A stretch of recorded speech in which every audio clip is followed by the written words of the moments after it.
Bonjour à tous, je suis David Leclerc, votre analyste pour Badger Investor. Voici la mise à jour de mon avis concernant l'argent. Alors, l'argent, eh bien, vous voyez, après des nouveaux sommets courant mois d'octobre vers les 35 $, eh bien, a bel et bien fait une grosse consolidation et est revenu sur le bas de son range long terme, ici aux alentours des 30 $ pour l'instant. Alors, vous voyez que cette semaine a été légèrement haussière. On est revenu au contact de la M20 qui a repoussé le cours dès le lendemain vendredi, et on reste toujours sur des niveaux de support compris entre 30,18 et 30 $, donc c'est assez court ici, donc 29,90 si je prends réellement le support que je vois à ce niveau-ci, 29,90 en effet, et 30,18, un support qui essaie de pousser le cours au-delà de la M20, mais pour l'instant ça ne fonctionne pas. Même configuration que lors de cette séance du début janvier, où la tentative d'impulsion haussière a été rejetée également dès le lendemain. Au niveau des indicateurs, le MACD, lui, est en croisement haussier au-dessus de son signal, ce qui voudrait dire qu'on a peut-être une impulsion haussière qui s'installe. Le stochastique également en impulsion haussière depuis la fin décembre, franchit maintenant la zone des 50, le signal est toujours au-dessus, toujours haussier, pardon, et le stochastique également haussier, donc l'impulsion devrait se poursuivre.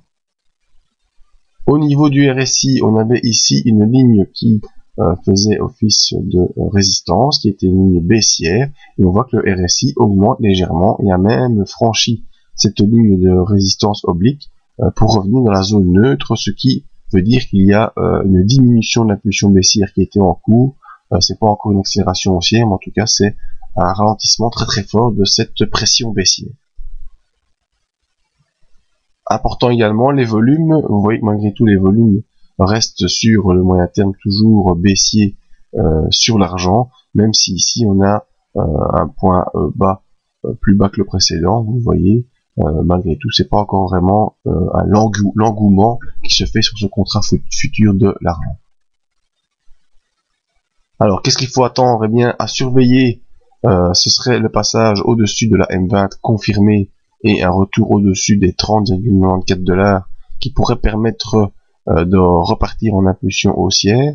En tout cas, surveiller la zone ici des 29,90 avec un point bas 29,68.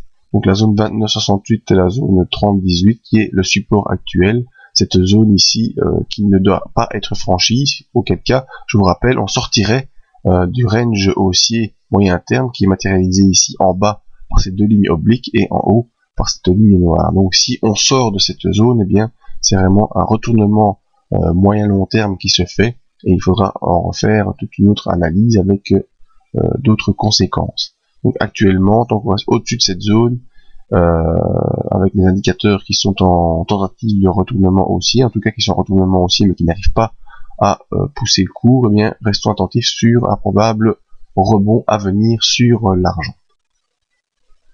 C'était mon avis sur cette valeur. Vous pouvez me rejoindre sur le site pour d'autres analyses, venir voir les services fournis, une petite adresse mail en bleu pour me joindre et la page Facebook pour les mises à jour. Merci à tous, à bientôt.